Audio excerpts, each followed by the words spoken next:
আছেন? আশা করি ভালো আছেন।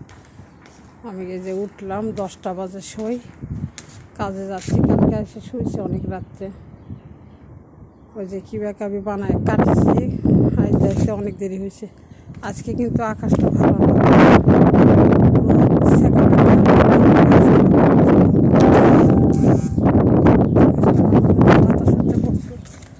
কালকে আমি ওগুলো কাটে আসার সময় ম্যাডামে বলছে ধুলা উঠবে, রাত্রের থেকে শুরু হবে দুপুর পর্যন্ত।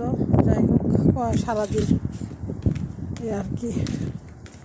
চলেন যাই ওই বাড়িতে, কি অবস্থা দেখি।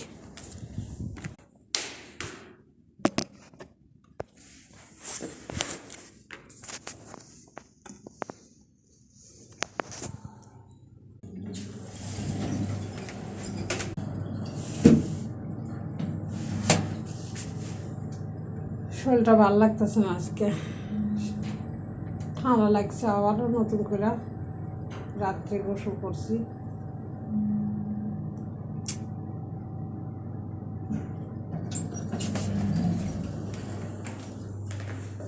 সেখানে লাগানো আছে, কি করেছে কথা।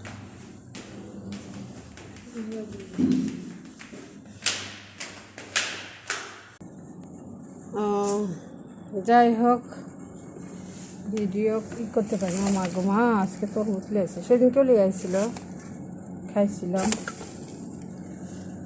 এই যে সাম্মাম দাম্মাম এই দেশে বাঙ্গি, আর যেগুলো বানাচ্ছে না সারা রাত ধরে, সেগুলো আপনাকে দেখাই। ও মা গো, এই যে আঙ্গুরের পাতা বানাইছে সারা রাত থেকে। মাংস কাটি দিয়ে গেলাম না, কুচিয়ে বেগুন নিচে আছে, রেডি করে রাখছে আজকে দুপুরের খাবারের জন্য।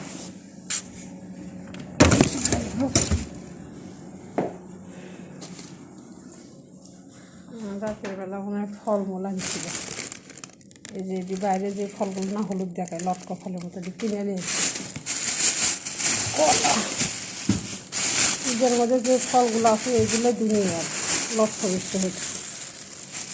কিনেছে মালটা, কিনেছে বাঙ্গি, সামাম বাঙ্গি, নতুন ফল আজকে প্রথম লেছে। সেদিনকাও খরমুজ তো নিচে আনছে। আজকের কাজ কাম খাইছে, মাইছে, বানাইছে, এটা সেটা। এটা আমার জন্য রাখছে মনে হয়, জানে আমি ফ্রিজের জিনিস খাই না, সর্দি ঠান্ডা লাগে আমার।